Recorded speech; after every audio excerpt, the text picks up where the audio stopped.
What? No, just go ahead. Yo, what is up? What is up? I am your boy, Nerdtaku, and I have my wife with me again, luckily.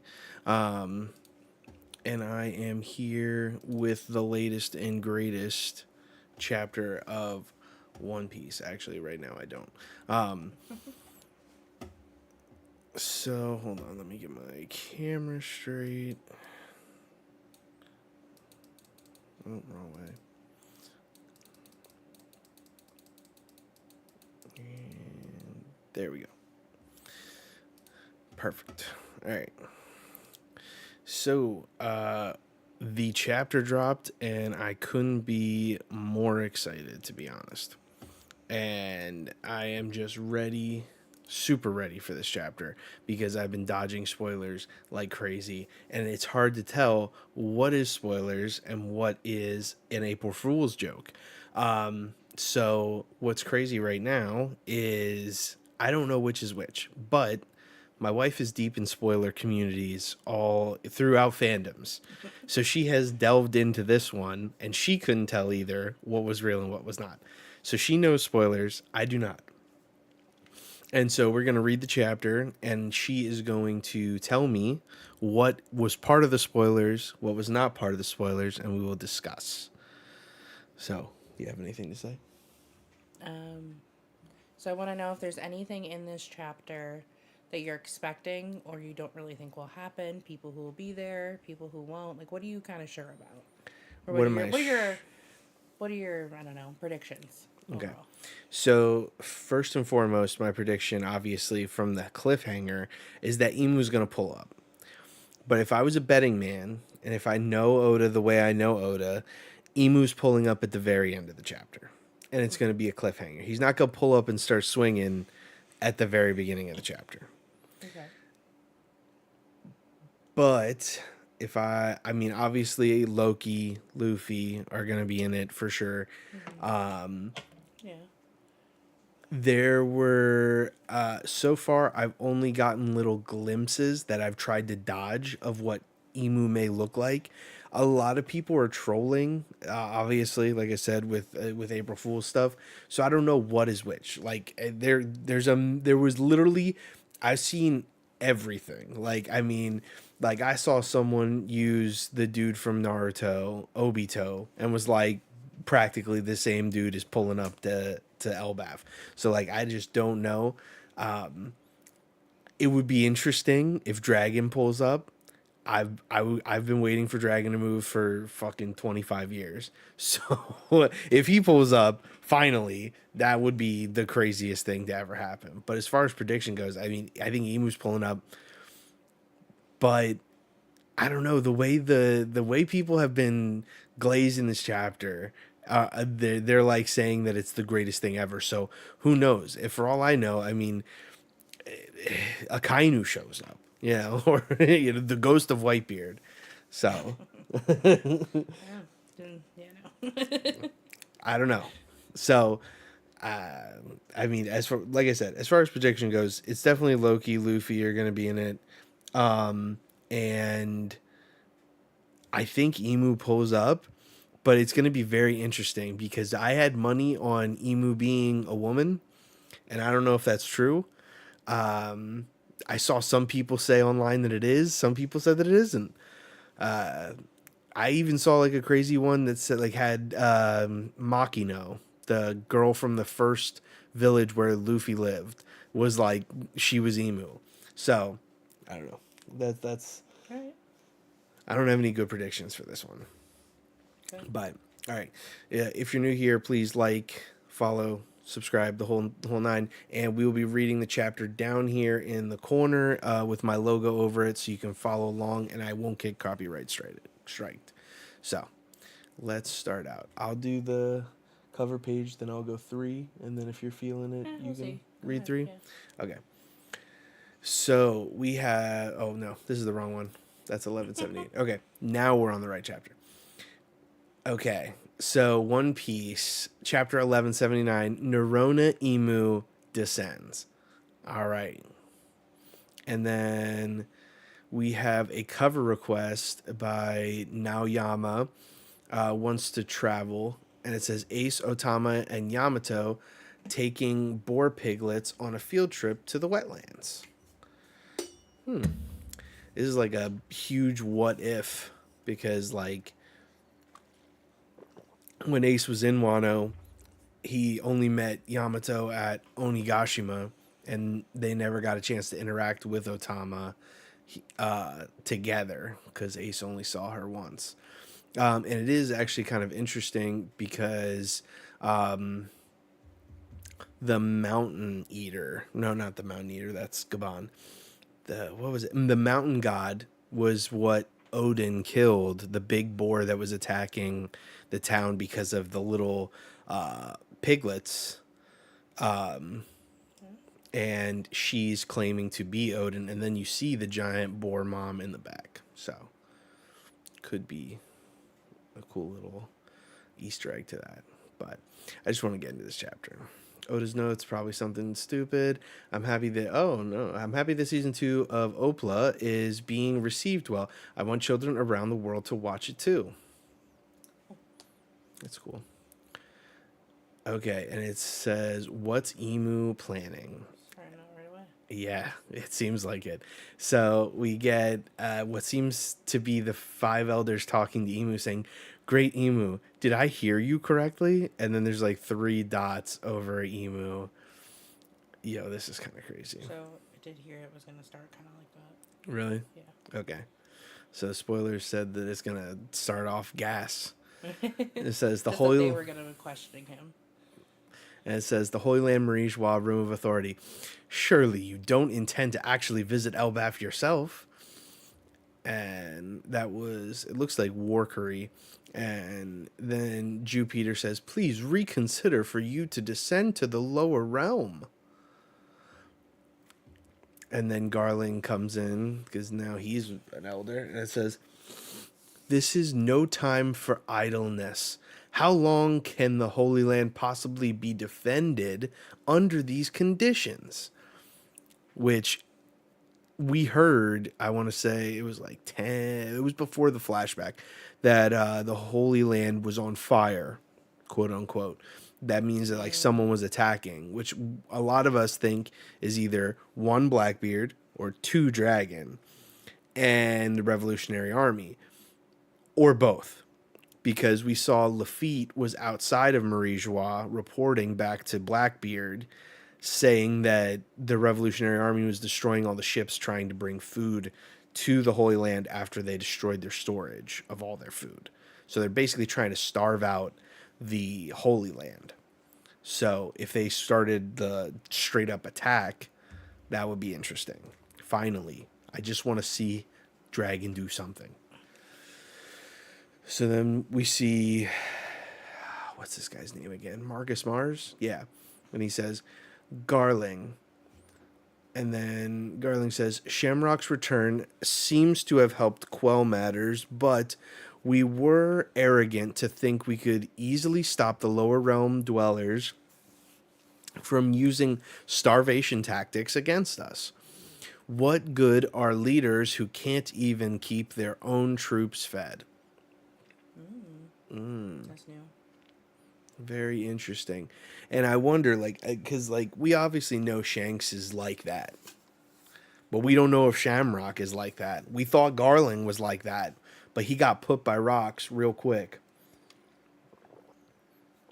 at God Valley. So this is interesting that Shamrock came and was able to work his magic. Noelle knows you're reading the chapter without her. She's stirring. She's like, you better read it to me tomorrow. Garling says, our priority should be rallying the military might needed to assert global dominance. Even the former Navy HQ, and then it like cuts off, and then we hear, ring, ring, gotcha. And it's a transponder style, and it says, Garling, where's the food? This is no way for a celestial dragon to live. And then we see Labo Phase Power Plant, Marie Joie.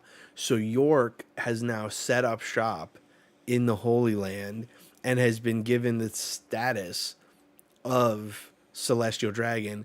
And it's interesting because he replaced Saturn, which was the science warrior god, and he said at the very end when he became a Gorosei that York would be under his command. Wait, go up. Let me read that one. Which part are you? Okay, no, go on. It seems very interesting that it says even the former Navy HQ, which was Marine Ford, and then they moved it. And I wonder if they're talking about the actual Marine Ford, because they said the former Navy HQ, unless because they are fighting so close to the Holy Land that they relocated the Navy HQ a second time. Yo, what's up, Lucas? So let's see what York's up to.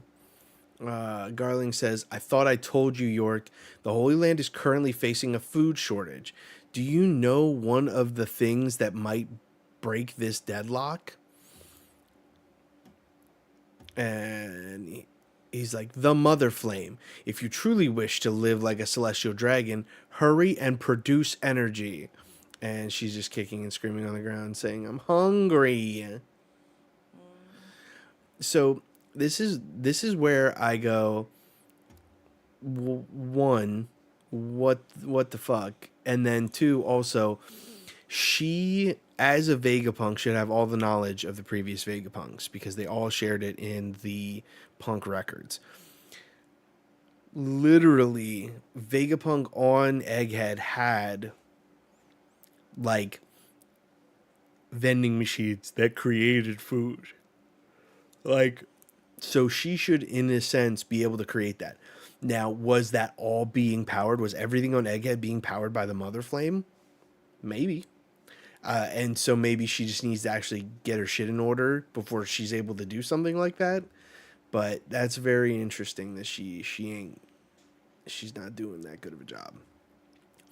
A lot of people think that Blackbeard is going to enlist York as one of his pirates, as like a promise to be part of the new world government when he takes over and becomes king of the world.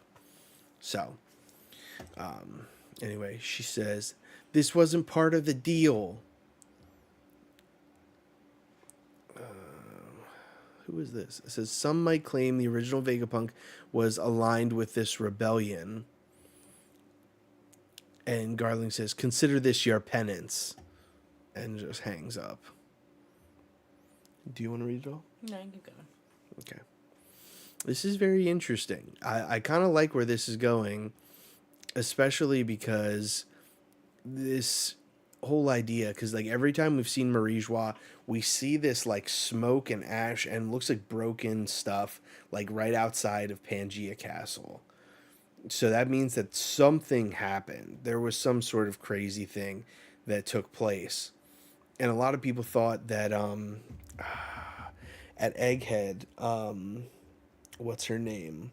Katarina Devon, one of Blackbeard's crewmates, has the devil fruit of the nine-tailed fox, and she's able to completely mimic someone completely, and she touched Saturn, meaning she should be able to mimic him completely. Now, everyone else knows that Saturn is dead out of the five elders, but no one else does. And they would probably try and suppress that information. So if they were going to sneak in as Saturn during all this confusion would be the time to do it. So, anyway. Garling says, one disaster after another. And then who says this? And it all started after Nika resurfaced. And then Venus Juro just has like the 3 dots. And then says, are we to write this off as mere coincidence, or was all of that inevitable? And then Jupiter says, "In any case, great Emu, you should not leave Pangea Castle." And Emu's just like giving him the dragon response with the three dots. And he says, "Allow us to dispatch Navy admirals to Elbaf instead." And then Venus Juro says, "That won't do. Consider all the other incidents that have arisen. Our hands are tied."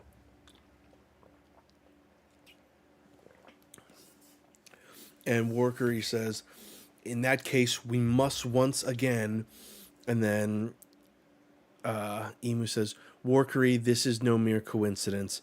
Arrogance, idleness, negligence, pride, thou must cast aside these follies at once." Basically, Warkery was about ready, at least to my knowledge, to say, like, yo, the Gorosei are going to pull up again. Like, that worked super good the first time. And even Emu is basically like, yo, you guys are kind of ass. You should probably not. Because he's like, you guys are arrogant. You guys are idle. Negligence. And Emu says, all this was inevitable. And then we get a vision of Rox saying, "I'll be back." Rox just looks crazy. I love Rox's design. His design is so cool. His color design is so cool. Oh, it's not just Rox. Then we get Roger saying, "Seek it out." And then, we get Shirahoshi's birth. And it says, "It appears that Neptune has had a daughter." And then we see Shanks, "That devil fruit was stolen." And then we see Harold say, "Is something unforeseen lurking in Elbaf?" Well, that's actually Emu's wording, because once Harold got murked, he was like, beside himself, and he was like, "There's someone like incredibly strong to take out Harold in Elbaf." So this is all fate. After leading to this moment, Rox showing up, being a worshiper of Davy Jones, Roger being the person that started the Great Pirate Era, and then Shirahoshi's birth, so on and so forth. And then we see Loki. We have new intel on the fog ship's captain. His name is Loki. He is Harold's son. Yo, what was all that posturing that fucking Emu did last chapter? If he knew who it was. And oh my god, it almost feels like I'm right when I said the ghost of Whitebeard. And it says, "Why would Whitebeard protect that young man? Who is he?" And then it says, "Monkey D. Luffy." And that one, Marshall D. Teach. And then we see Nefertari D. Lily, is what Cobra said. And then we see, oh, this is crazy. And then we see Joy Boy Davy Jones, and he's cutting up their posters. We would have always said that, like, we saw him with 3 pictures. Or no, wait, 4 pictures. It was Vivi's picture, Luffy's wanted poster, Blackbeard's wanted poster, and Shirahoshi. So this is all... Explain the significance of that to me again. So this was him, I'm guessing, Emu, cutting up this poster because of it, Luffy being basically the second coming of Joy Boy, and it looks like Blackbeard is the second coming of Davy Jones, similar to how Rox was also, because when Emu saw him at God Valley, he said, "Are you Davy Jones?" And he's like, "No, I'm not him." But when he pulled up on him in the flower room, he said, "I am a Davy Jonesian pirate," meaning he follows the teachings of Davy Jones. Gotcha. Which is interesting. Okay. So that means, like, it's like Joy Boy, Davy Jones, Vivi is like Lily, and then Shirahoshi is the Poseidon of the past. So, like, these 4 figures of history have happened in the past. They're like mirrors. The exact same. Praise Whitebeard. I always am at the, at the service every Sunday teaching the good word. Yeah, here we go. See, will thou keep making Mu suffer? And we have the picture of Shirahoshi and the cut up pictures of Luffy and that, and then the good, like the picture of Vivi, and it says retrieve Vivi, and we see Emu standing in front of a picture that is probably Lily. And then we see the three dots, and Emu says, it was all set into motion long, long ago. And then they're all like, great Emu. What does emu look like besides a corn dog? It's actually just plankton with a veil on. Yeah, like it's the weirdest design. Listen, Oda does not do good, and I mean does not do good with silhouettes. He's like 0 for 50 when it comes to Emu or to silhouettes, because Loki looked crazy stupid. Kaido and Big Mom looked dumb. Like, he's just not good with it. Lucas said, this is freaking personal for Emu. Yeah, dude's like, I'm pulling up. I can't send anybody to do my dirty work. They're obviously terrible at it. And Emu says, the Holy Land shall be left in all thine hands. And then the elders say, great Emu, if you go to the surface realm. And then Lucas said, I think silhouettes are a running gag for Oda. Yeah, exactly. 100%. If you go to the surface realm, and then Garling says, we have no authority to forbid this. And then, this guy's sweating. This guy looks stressed. This guy looks like he just got news that he got cancer. Like, he's like, but... And then Warcree's like, great Emu, if you leave this castle. And Venus Juro says, it is not our place to question this. And Drew Peter's like, the Great One is fully aware of the consequences. What does that mean? Does that mean that, like, if Emu leaves Pangaea Castle, because we have never seen Emu leave in person, never, not a single time, he's always used someone else. Never seen Emu pull up in person. So is there a price to pay? Like, does Emu lose something? Does Emu lose power? Does Emu lose its connection to the abyss for a little bit? And does that cause issues with people who have covenants with him? Like, we just don't know what this means, but it's so crazy to think. There's so much, like, it would be interesting because, like, Emu has, like, I don't know, just so much mystery around them. And this whole thing being like, Emu is fully aware of the consequences. Lucas says the whole thing is framed like a suicide mission. Yeah, like if you leave, you ain't coming back, dog. Or is it more or less like, if you leave, people are gonna know of your existence, and that's the most dangerous thing. I don't know. Anyway, Emu dips out something crazy, and Emu says no one can stop them, and just whoosh, foom. You not reading comments? What? Were you reading comments? Yeah, I did. Okay. And then it's interesting. We see like this Japanese like writing, almost like it's making a noise across and then down the red line, almost like Emu is traveling through another dimension, I feel like. Or at least there's like some form of noise happening. Interesting. Oh man. It says Elbaf New World. And then we see Haruden Stanzen. And it says West Village, Realm of the Sun. So we see all the new giant warrior pirates are back together.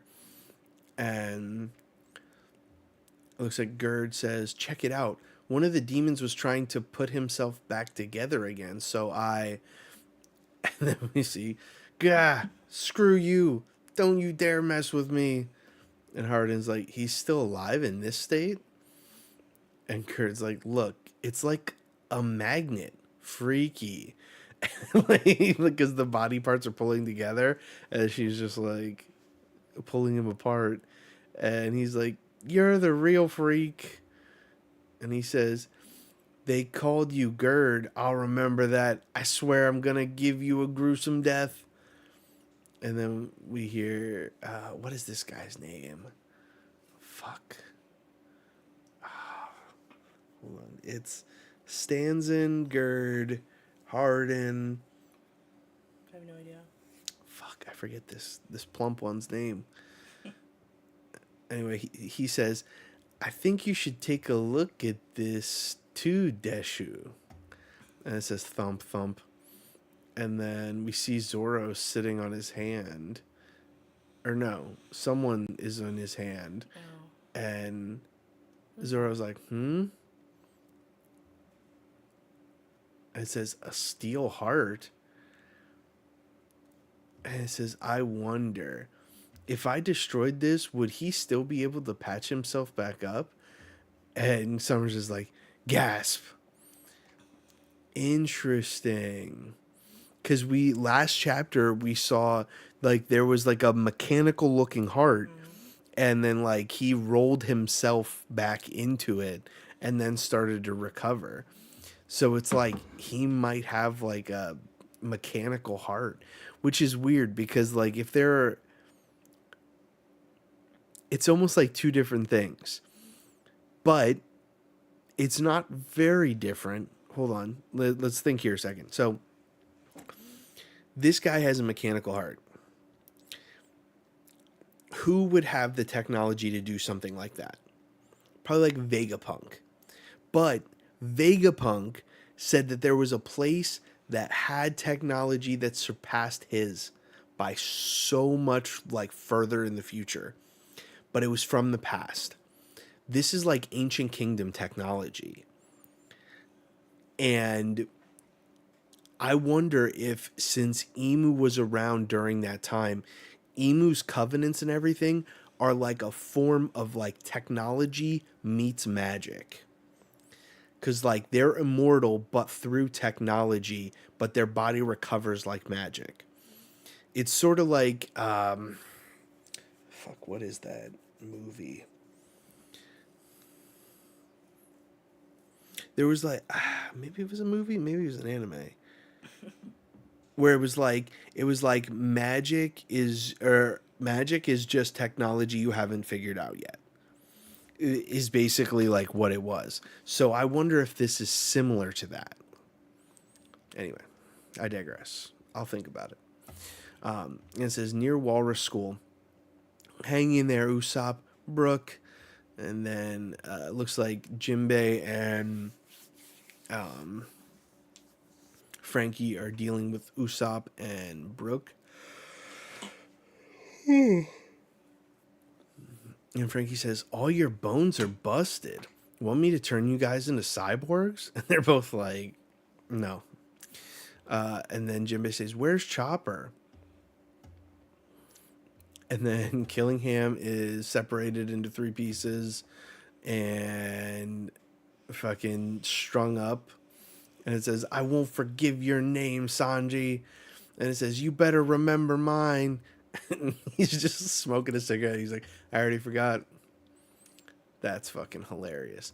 But then we see that same, like annotation from when Emu left Marijois flying over Elbaf.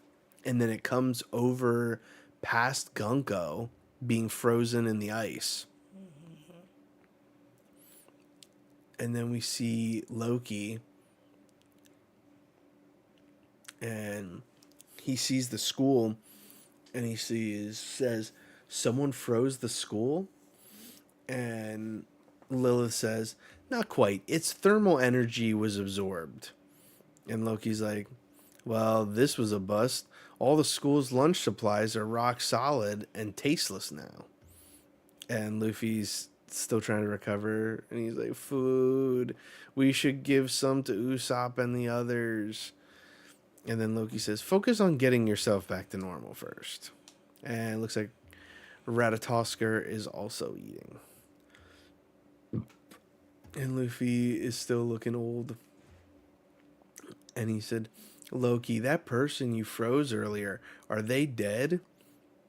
Loki said, it was a flash freeze, so they won't die, but they can only be thawed out by Ragnar here. And he says, they won't be able to escape at any rate, so don't sweat it. And then he's just like, squeak. I just love the dynamic between Loki and Ragnar. They just look like buds. And then we see Nami, and she's like, huh? As Zeus is putting out all the flames. Lucas said, Luffy and Loki already friends. I know. I want it so bad. I want him to be part of the crew. And we see Nami say, what? And then we see a giant, like, fucking black lightning just strike. It looks like Emu basically just popped up wherever. I thought that they were going to destroy the castle behind them because that's where Harold put the summoning circle. That's how Shamrock got there. That's how Gunko got there. The only other person was Gunko also summoned Sommers and killing him in the forest. So maybe this is the route they took. And Nami's freaking out. And then they're popping up everywhere. What the fuck? And then it says, what in the world is that?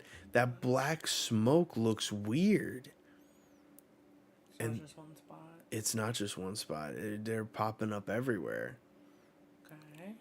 And then we see the giants reacting, and they're like, what? Look at the sky. Yo. Is that a magic circle? Is that a magic circle? And then Nami says, everybody come here quick. What is, and Frankie says, what is this rumbling? And Nami says, and Saji says, I'm right by your side, Nami Swan. And then we hear zoom, zoom, but it has like a rhythm to it. Interesting. And then we hear more noise, like,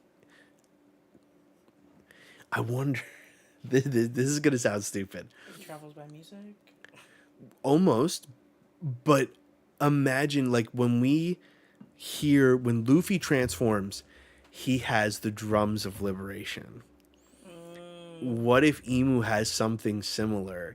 But it's like you gotta make it out from the next panel. The fucking violin of subjugation. And then, oh wow. Yeah. The houses start turning into something. And they're like, Dororon, Dororon. And one of them just says, rawr. And then the other one says, wahoo. It's like fucking Mario. And it says, the houses are, what the heck is this? A drum? Or no, that's his dream. I was like, oh shit. And then they're all freaking out. And then the trees are turning. And it says, the forest trees too? Yo, is this like Big Mom's fruit on fucking steroids? Because she was able to turn all sorts of inanimate objects into homies that would like sing in a forest and stuff like that. This is like to the nth degree. It says, is this another one of their abilities? It says, da da dan, da da dan, da da dan, doro roar, doro roar, roar roar roar roar roar roar roar. What? Like a little drums of liberation. Yeah. Type of thing. And then we see one gigantic fucking piece of black lightning hit, and it hits right in the castle, like I said.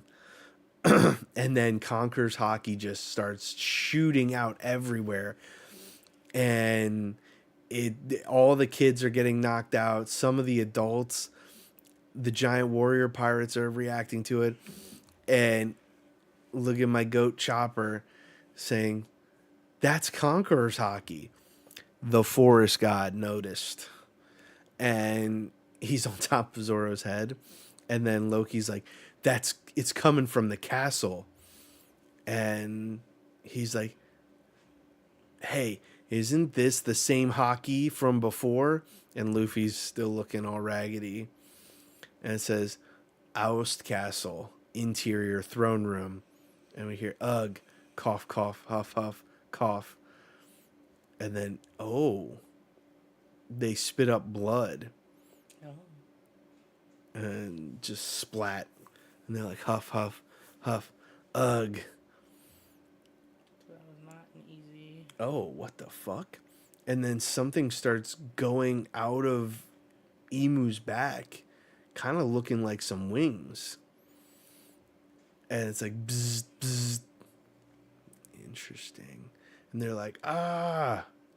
And then all of a sudden, a part of the castle explodes. And the Dory, Broggy, and the chief are like, who is that? What the fuck am I looking at?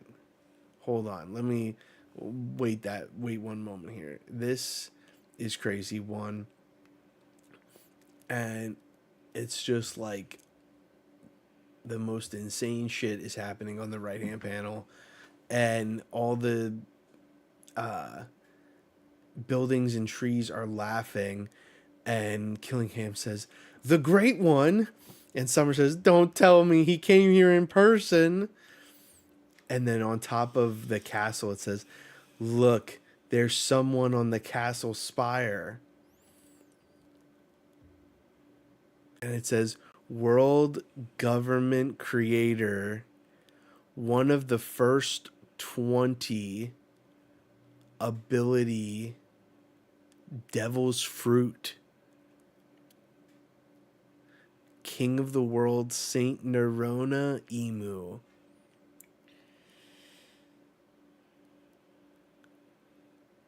Break next week.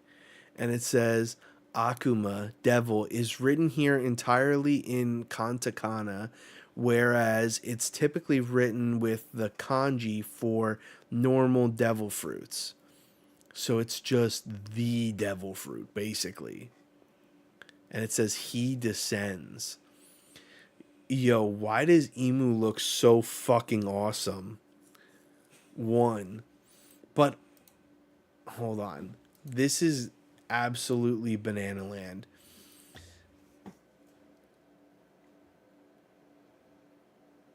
So he has wings?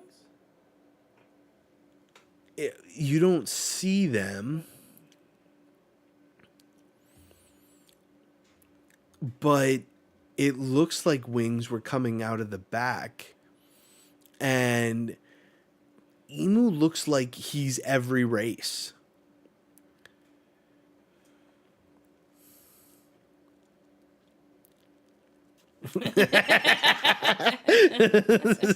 Zach said, cue the, oh no, he's hot.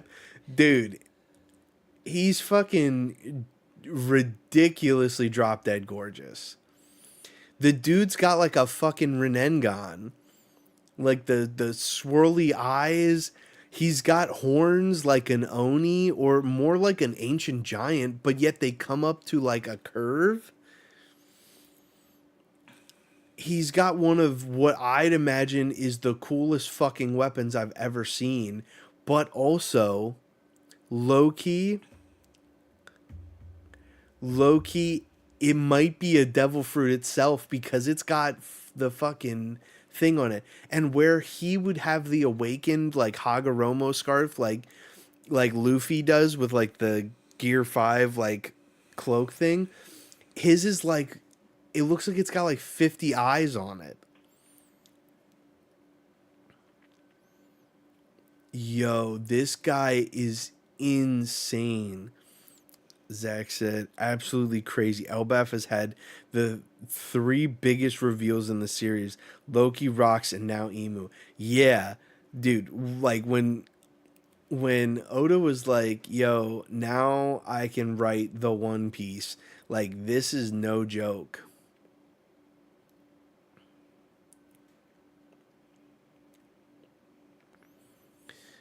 Oh my god.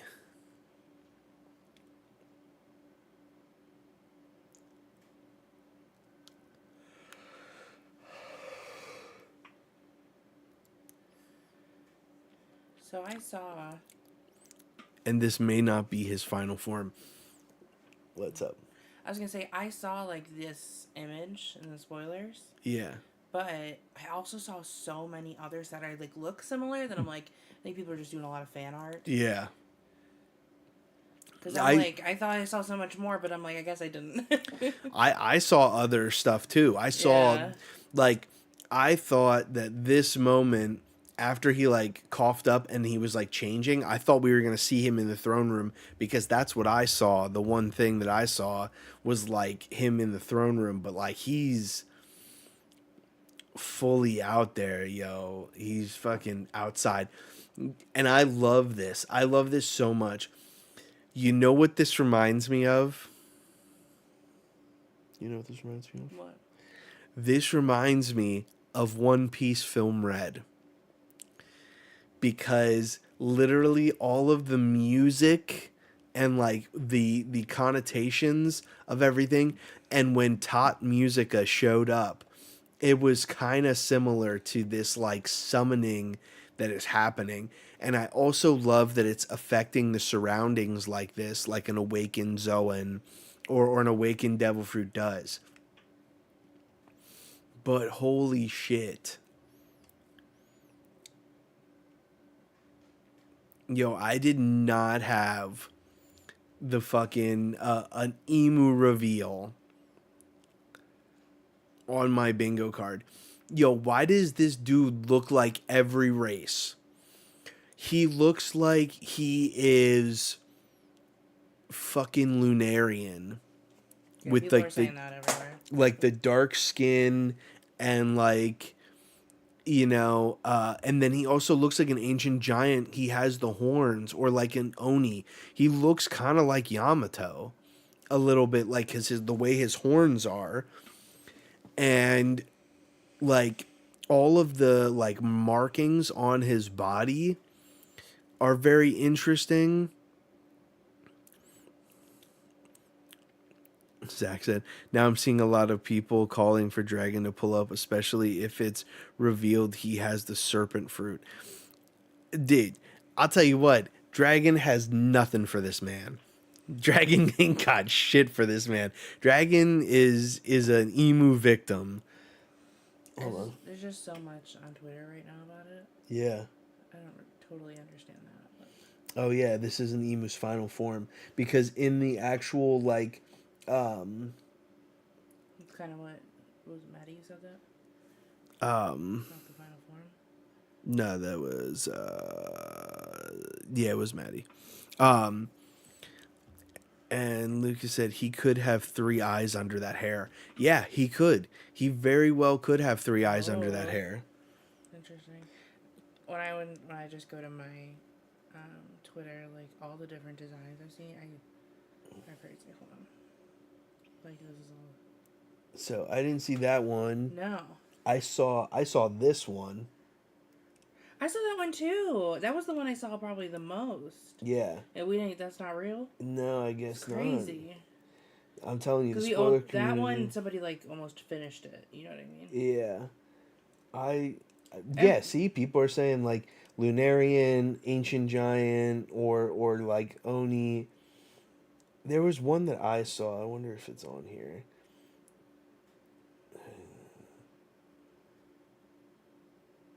That's the real one. Yeah.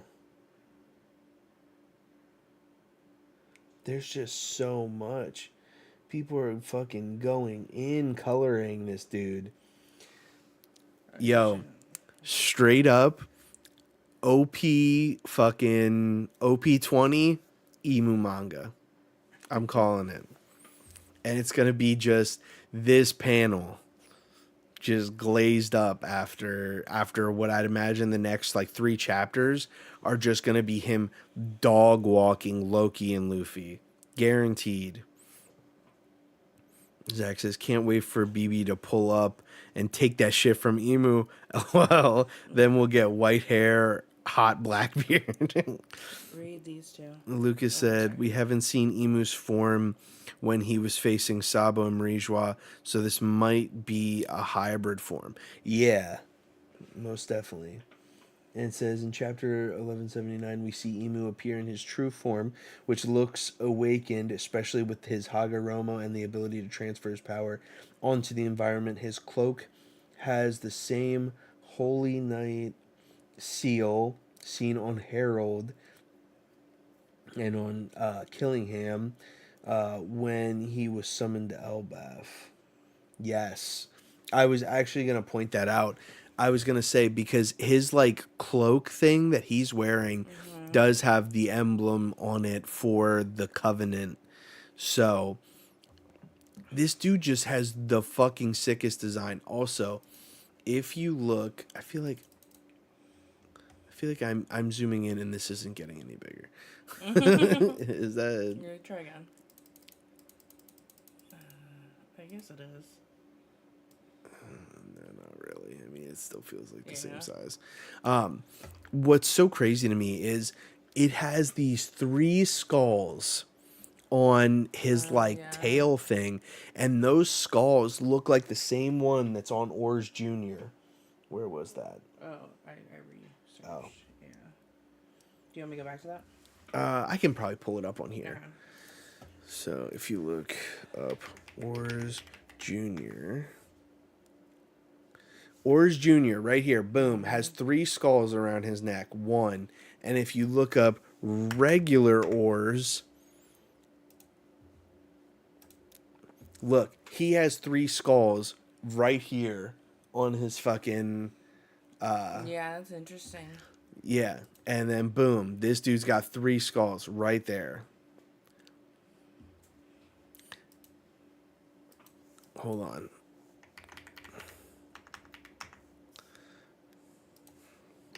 Wrong Loki.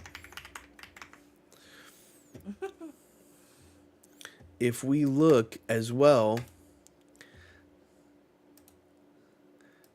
Loki also has an interesting skull on his belt as well. Okay. I don't know if Oda just loves drawing a motherfucker with a skull on his belt, but he's doing stuff for Emu here. This is absolutely insane. And this is kind of what you were saying. In 1044, Luffy's drums of liberation are portrayed as white, while in 1179, Emu's music is depicted as black. I think Emu's heart represents the opposite of the drums of liberation. He might have the drums of oppression. Holy shit, Oda cooked. Dude, he did. I'm telling you, that's exactly what I'm getting from this. It's literally like Big Mom and fucking Luffy's fruit had a fucking baby. Because the way that these things are, like, normally when Luffy turns into, you know, his full Gear 5th form, he's able to, like, basically make the world around him bounce and stuff like that. Like, he's able to, like, mess with the surroundings. This is a whole nother level. This is like if Big Mom took her soul and put it into all these things. That's a nightmare if you want, to be honest. Imagine your house comes to life and just starts bopping. Me of something. I can't figure out what it is, but it's... To me, it almost reminds me of like Nightmare Before Christmas.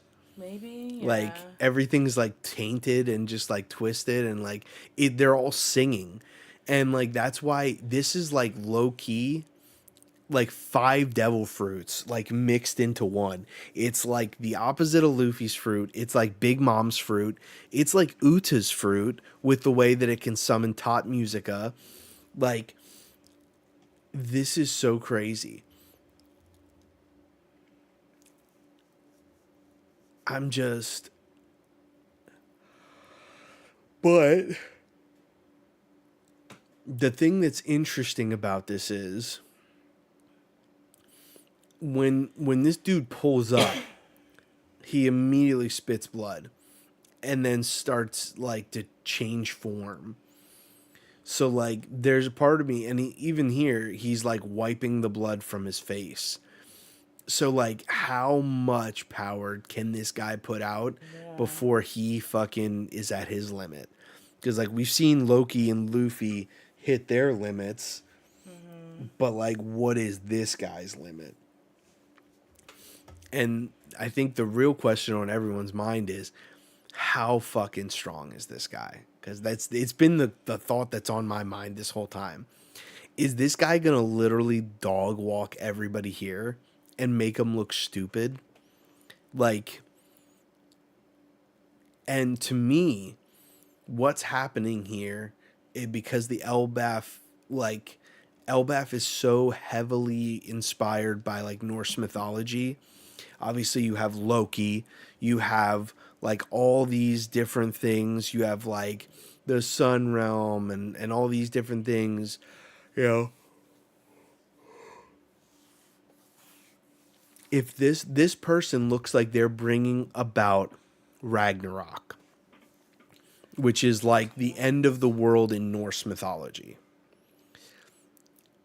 And what? No, go on. No, go.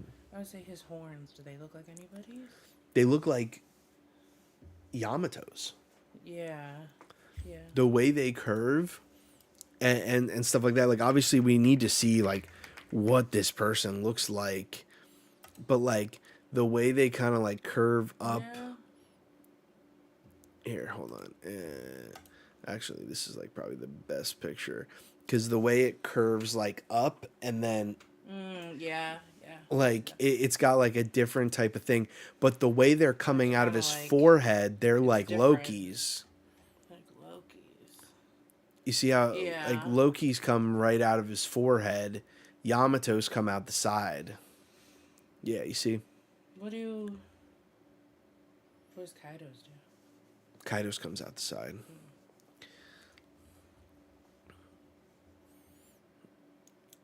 My God.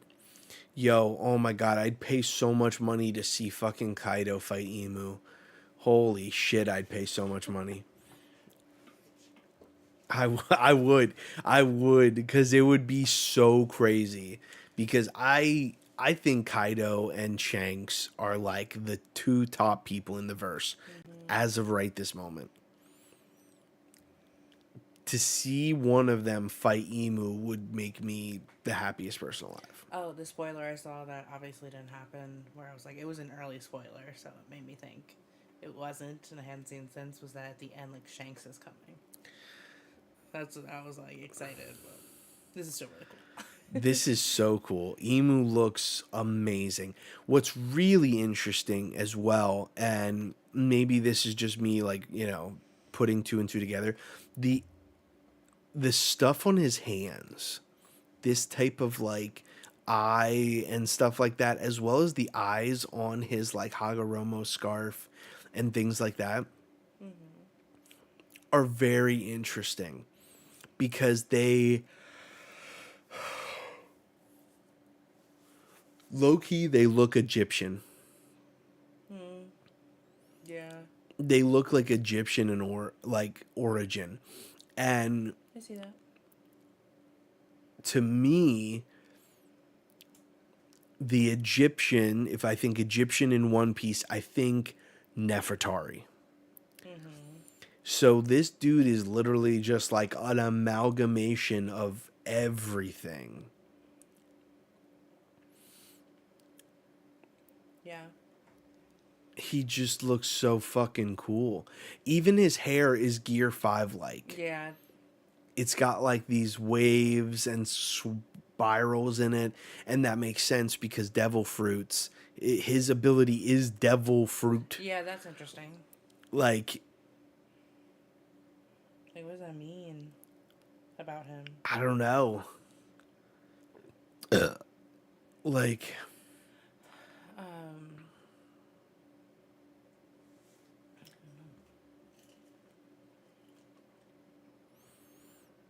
I Like, think I think it was really cool, like that they ended like this. But of course, I want to see more. And you said there's a break week, but I really like if you go back in the beginning before we saw emo, all the flashbacks together. yes. That was so cool.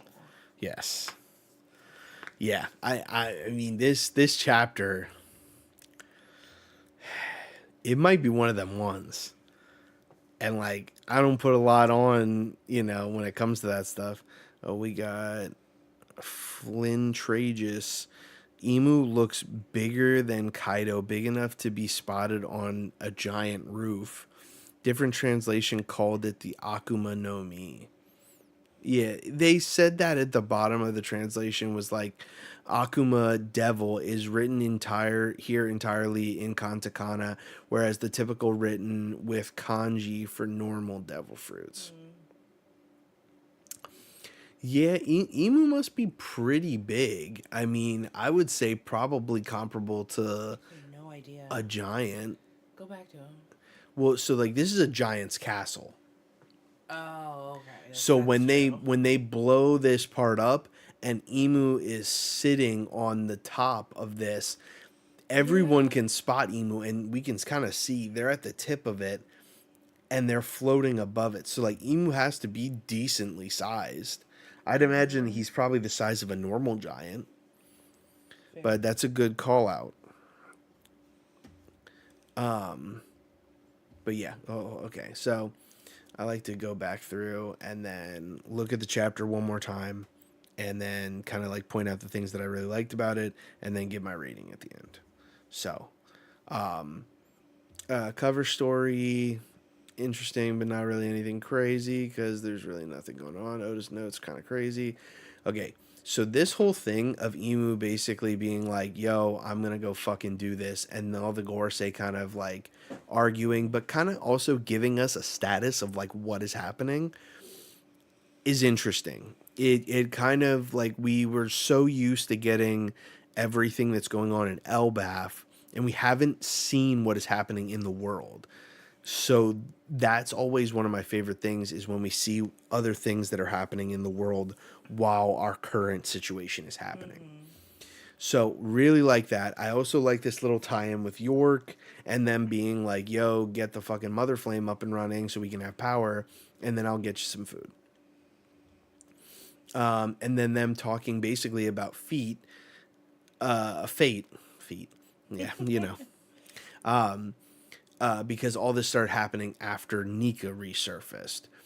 And then them arguing with Emu, basically saying you shouldn't leave Pangea Castle, and the fact that Emu's basically like, you guys fucking suck, and I have to do this because you guys Yeah. are wholly inept at doing this, which is one of my biggest complaints about the world government is they are this big bad entity, but they suck. They suck at being bad.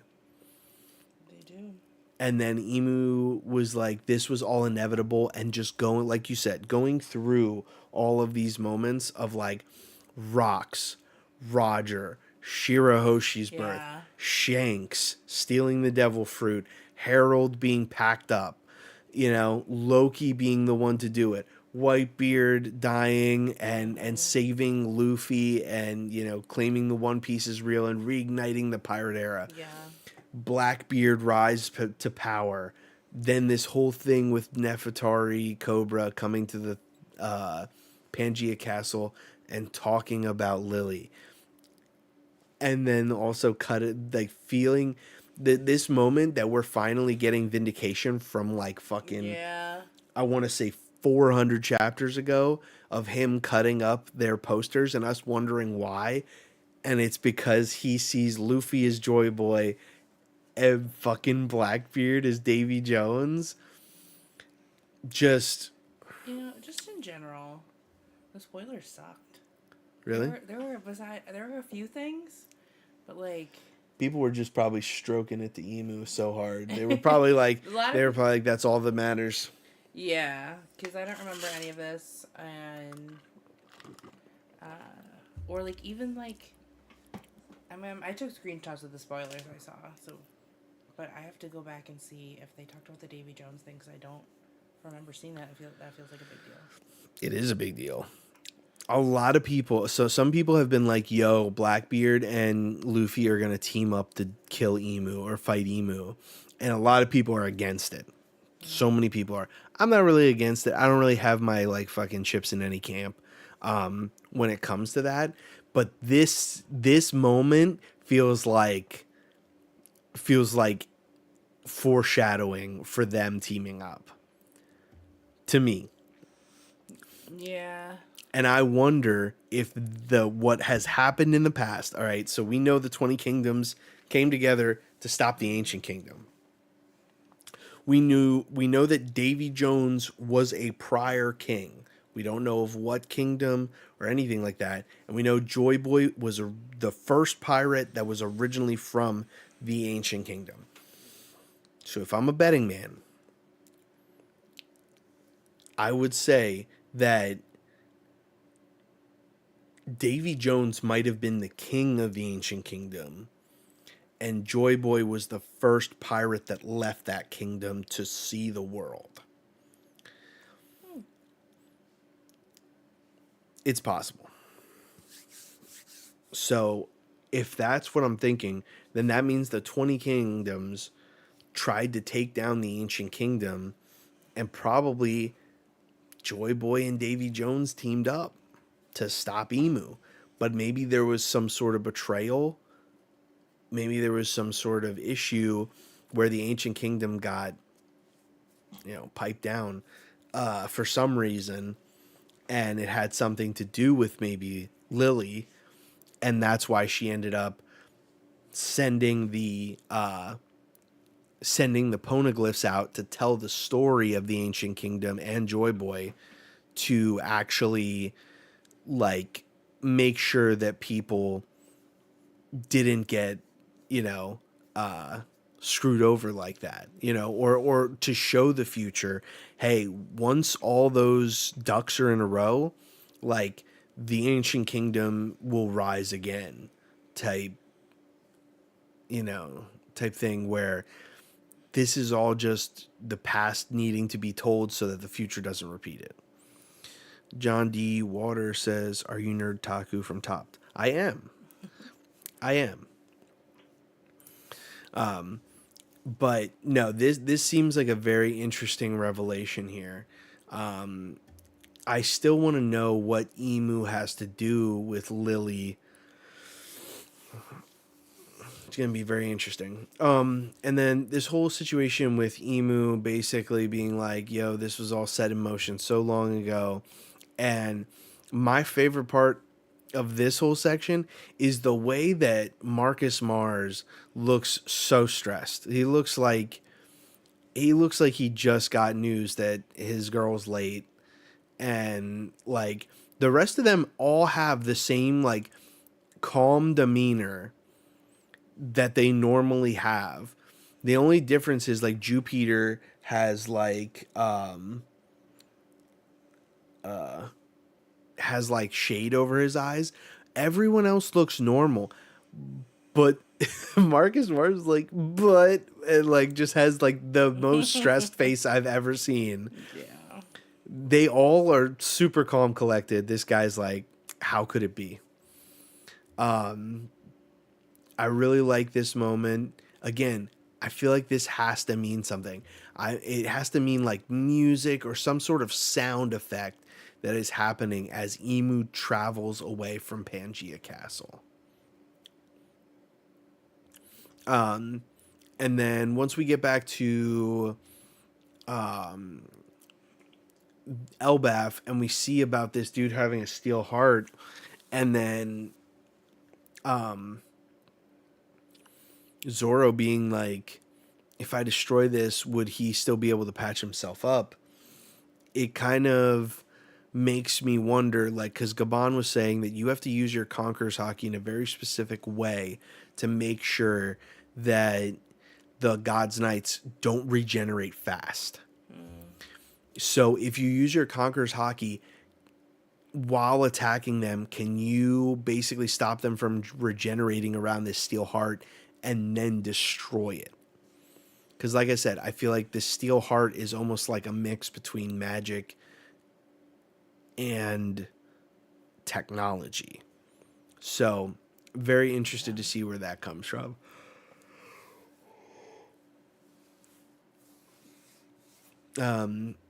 Frankie being funny and asking if he Brooke, who's already a skeleton, and then also Usopp if they want to be cyborgs is pretty funny.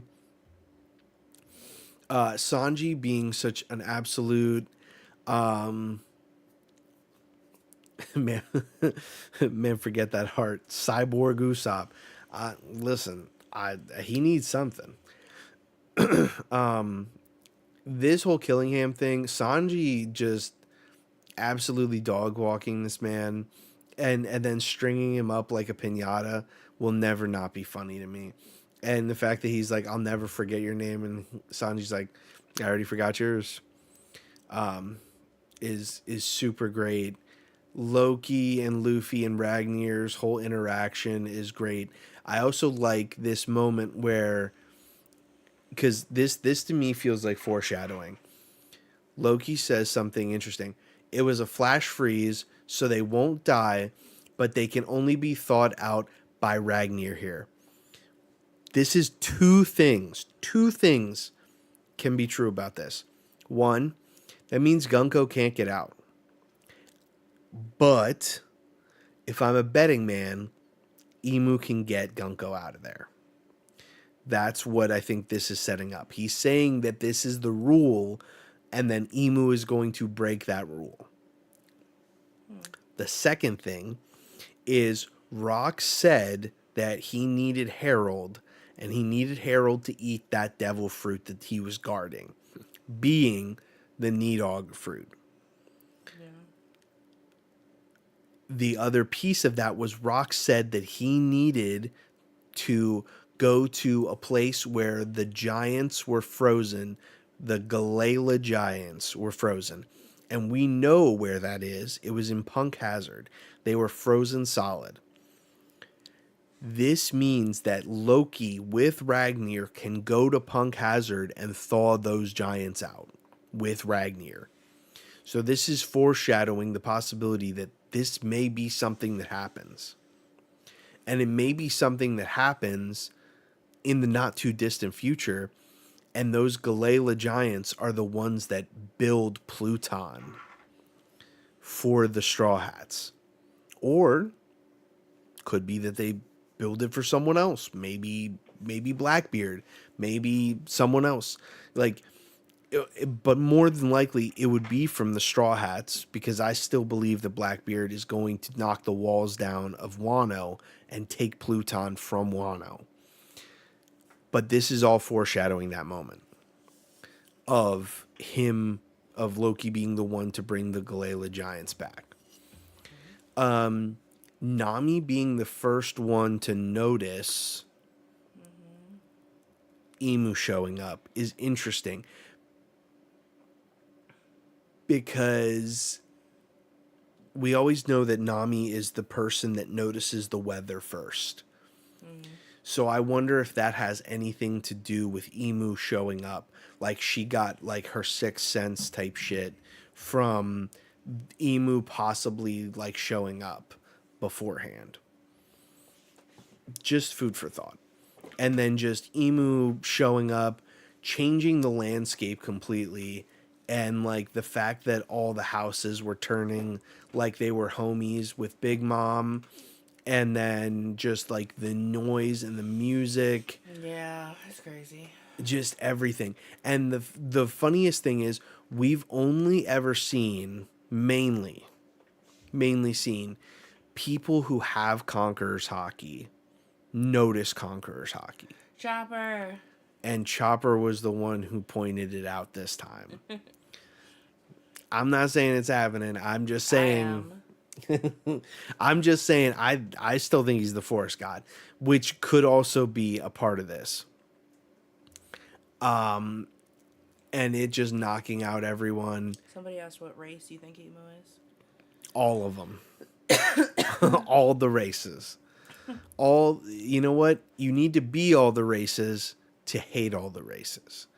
And that's how Emu rolls. He hates Lunarians. He hates giants. He hates, you know, all of these people that he discriminates against. It's because he is them. Um,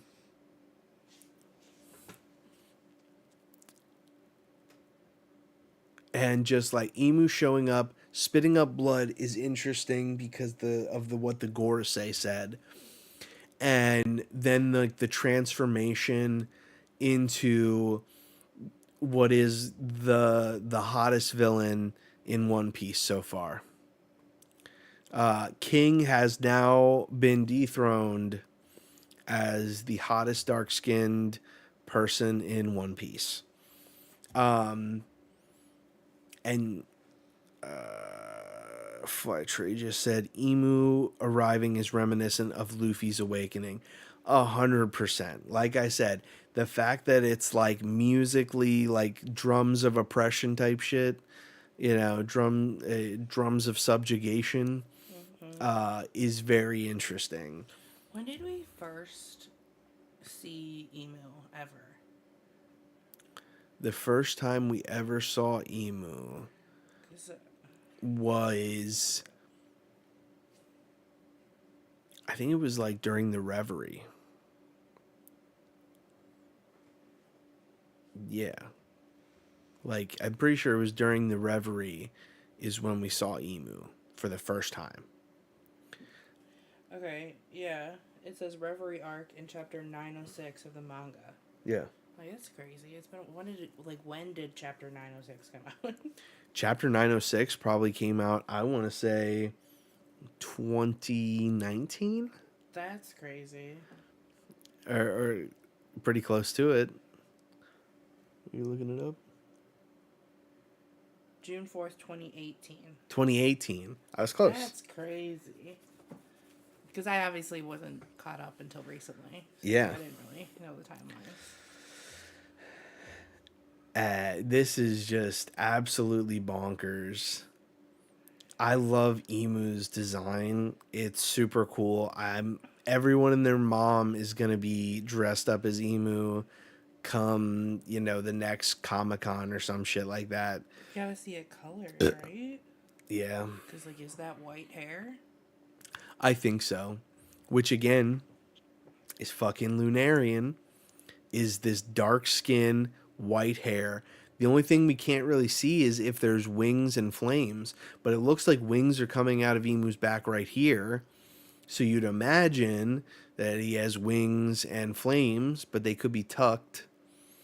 And then just like the horns look like Oni, but also Ancient Giant. And that's like the Ancient Giant is like the horns that come out of the head, the forehead, instead of like anything else. And then the like curvature is People are like, coloring it online, kind of like this. yeah, I mean,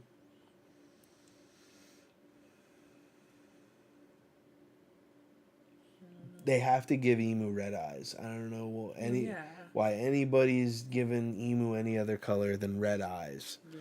Yeah. But yeah, like I mean, it's so sick.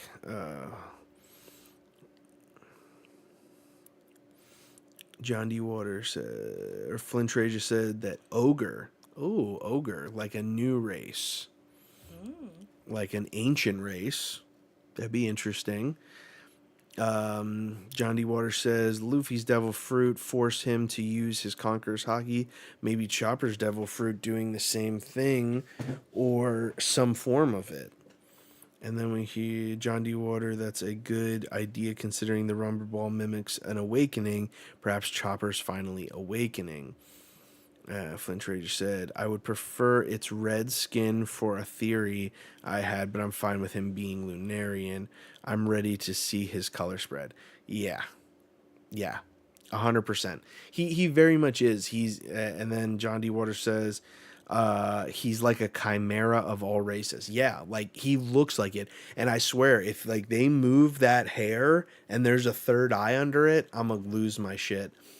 because this is that one. It really be your closest people that are the biggest haters. But he literally it hates and makes all of the celestial dragons such big haters for this very reason, because he like doesn't want any of them to be like him, maybe ascend to godhood the way he did. A lot of people are thinking there's another eye under there. I'm telling you, there's gotta be. The way that his Hagoromo scarf thing right behind his hair fucking has like five eyes on one side. No, there's like 1, 2, 3, 4, 5, 6, 7, 8, 9, 10, 11. He has 11 eyes alone just on there. Crazy. Man, he looks so fucking cool.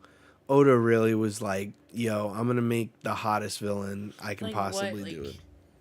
I'm just imagining. I know it's a break week, but I'm going to next chapter. Like, what does that even look like? Are they just gonna get right to fighting? Like, how? They better. They better get to scrapping. I better see Luffy. I was gonna say, does he fight Luffy right away? I better see Luffy awaken without even trying. Like, no, for real. Yeah, like I want. What's really cool about this is Emu said something so interesting. In the last chapter, he said, "This fight will divide the world." Yeah. We were thinking maybe it's physically, maybe it's ideologically. But here's the thing. If Emu is the devil, right? And we see Yeah. what? I DoorDash. Oh, I was like, who the fuck is here? And we see that Emu is the devil, the devil's fruit. He has the devil's fruit. Then, like, that's really interesting. It's the devil fruit. like we're gonna have to wait for the official translation to see how all of this actually plays out, Yeah. like officially, because the wording is key. I always read both just to make sure. When does the other one come out? Like Sunday. Oh, okay. Sunday at Thank you for 11 that. a.m. Interesting. What's so crazy is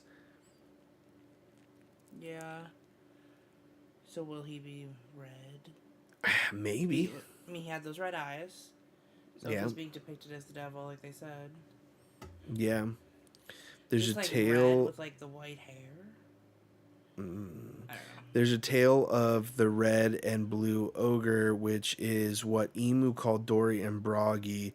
It's a popular folktale about sacrifice, love, and duality.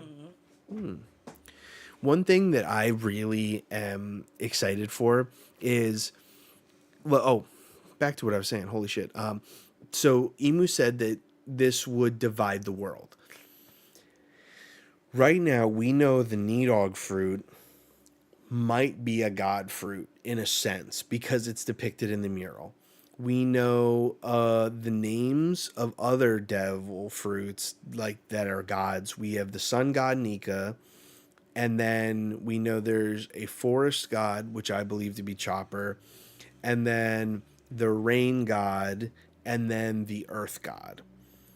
But there always seems to be a hidden fifth one, which I believe might be the moon god or something like that.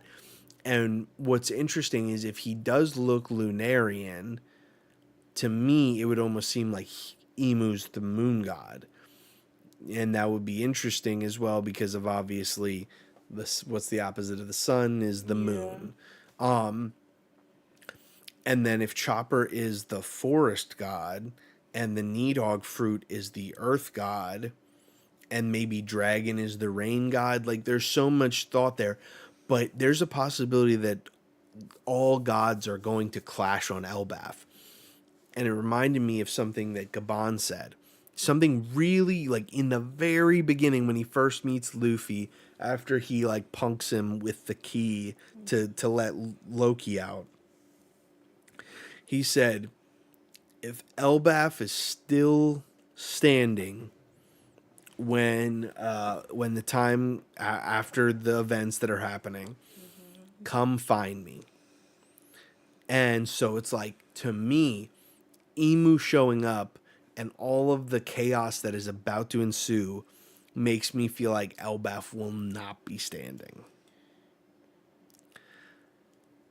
So I don't know. There's a lot going on. And what's even crazier is Gabon is fucking here. And Gabon knows the ancient history. He was on the Pirate King's crew. He should know a lot of what's happening. Or at least, like, if he sees Emu, he might be like, oh shit. Like, that's the god that was depicted in Joy Boy's story. Rayleigh might know something. Like, Yeah, I feel like Rayleigh knows everything. so I don't know. This has just got my mind going bonkers. You gonna give it your official rating? This is gonna sound crazy. I think this, in my streaming career, this is my first 10 out of 10 chapter. It had a little bit of everything that I want in a chapter, with the craziest reveal that I've been waiting like 400 fucking chapters for. Or, no, like 300. It's a lot. There's a lot going on here. I think it's great. I think all of this is awesome. And I love when Oda leaves us on a crazy cliffhanger. Even though it sucks, but it gives us a time to really process this. I'm going to probably look at this chapter 100 times. Like, this is like a 9.9 to a 10 chapter. And like, I haven't given a single 10 out of all the banger chapters that we have gotten since I started streaming. This is the first one that I can comfortably say this is like a 9.9 to 10 out of 10. I mean, what do you think? Yeah, I think it's 10 out of 10. There was a moment where I was like, is it 9.5? But I think that's the problem with spoilers, is because there was a couple things I was like excited for that I didn't get. But like, I should take that out of it. And if I'm reading the chapter for what it is, you're right, it has everything. Has everything. I think it's a 10 out of 10. You know what this gives me? This gives me all the things that I'm looking for. And a lot of people, and I mean a lot of people, have told me, because I am fucking Loki for next Nakama. And I'm also Yamato should join the Straw Hats too. I am all for having these people join the crew. And everyone tells me if they join the crew, the Straw Hats are too strong. We're about to see the strongest person in the fucking verse. And I don't think, interesting thing to say. The Straw Hats are too strong. yes, if Loki and Yamato join the Straw Hats, the Straw Hats are too strong. Do you mean to like make a good story? To make a good story and or like compete with anybody else, because like who's competing with them if they have Loki and Yamato? I mean, at some point here they're gonna get to be king of the pirates. Like that's not gonna happen. Listen, I think it's a ludicrous statement. And some people said that it's going to fuck up the monster trio, that it's going to be like, well, then it's like Luffy, Loki, Zoro, Yamato, Sanji in strength. And I just don't think that's true. I think the monster trio is always going to be the monster trio, but I think that you also need powerhouses. And you need, obviously, people with Conqueror's Haki. And the people on the crew just ain't having it. You know? And so, to me, this is a huge, and I mean huge, fucking boost for my agenda of Loki for next Nakama. Because, one, Homeboy loves rocks. And now he's about to be face to face with the dude who killed him. And he's going to want that get back. And so, and plus this interaction of them just all palling around and like last chapter all palling around just makes me go, I want this. I want this for real.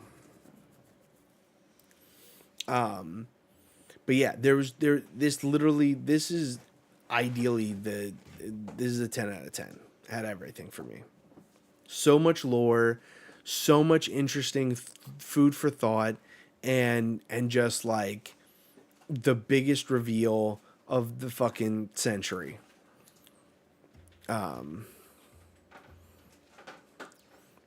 Johnny Water, you think Dragon finally taking action knowing Emu is leaving the Holy Land? Flight Trader said he did take action. They're starving now. You talking about the CD starving? You think that's a Dragon's doing? And Flight Trader says, well, how else would Marie Joie catch on fire? CDs are revolting. That's why they need Shamrock back. Only God's Knights police CDs.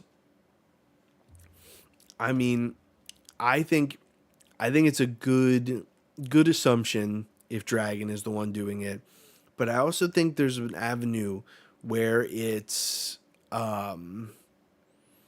Blackbeard, but less so that one. Blackbeard doesn't really like to get his hands dirty like that. So this does feel more like a Dragon Revolutionary Army thing. And plus, if shit is burning, you would think it's Sabo.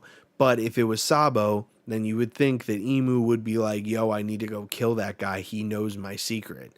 But now that he already escaped, then everybody knows the secret. So, yeah, just absolutely bananas chapter.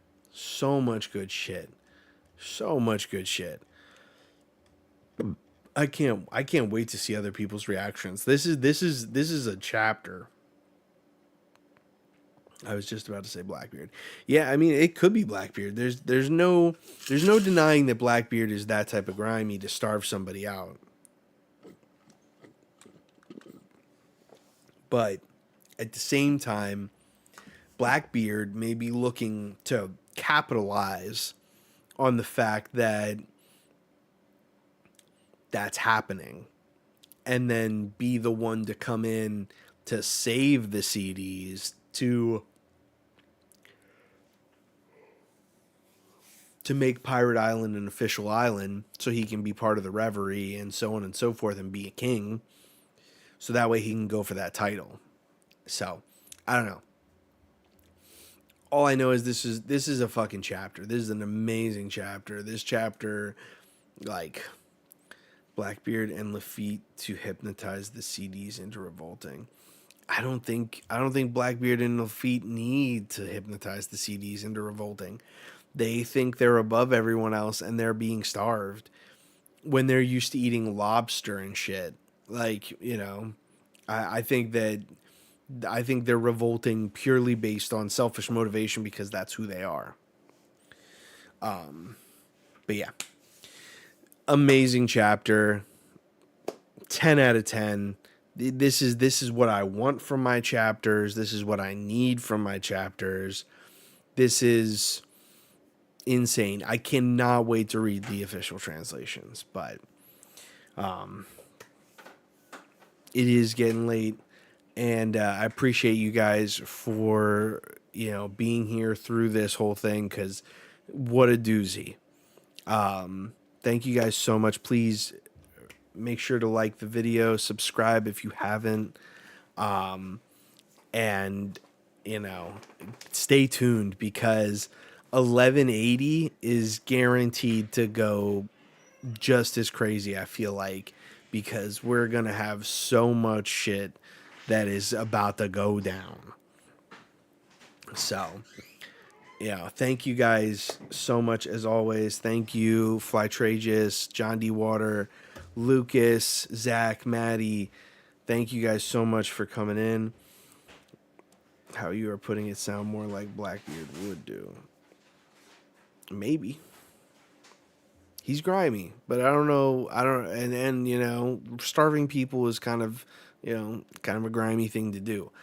But I think he also is, he's kind of like a dirtbag in the same way of like, he won't let get his hands dirty. And he wants to position himself in a place to take that throne, similar to his father. His father was going to get it out the mud, and he wants to get it by backstabbing. But yeah, this was an amazing chapter. Thank you guys so much for sticking through this. Like I said, make sure to like the video. It really helps with the algorithm. And if anybody is watching after the fact, please comment your thoughts. I'm going to want to talk about this chapter for the next 2 weeks for sure. So please make sure to comment, and I will comment back. You know, I just love talking One Piece. I love having my wife caught up and be able to talk with her and have her ask me all sorts of questions. It's really great. You know, One Piece is better as a conversation, and I love having that conversation with you guys. I'm talking about taking advantage of the situation. Yes, he would definitely take advantage of the situation. If someone is trying to starve the CDs like Dragon or someone else, or maybe him himself. So yeah, I can't wait for next chapter. So as always, I am your boy Nerdtaku, and I will see you right here next week. No, not next week. Break week. The following week. And I as soon as that chapter comes out, I'm gonna be itching to read. So I will see you guys then, and have a wonderful rest of your night, and have a happy Easter weekend. Good night, guys. Jana.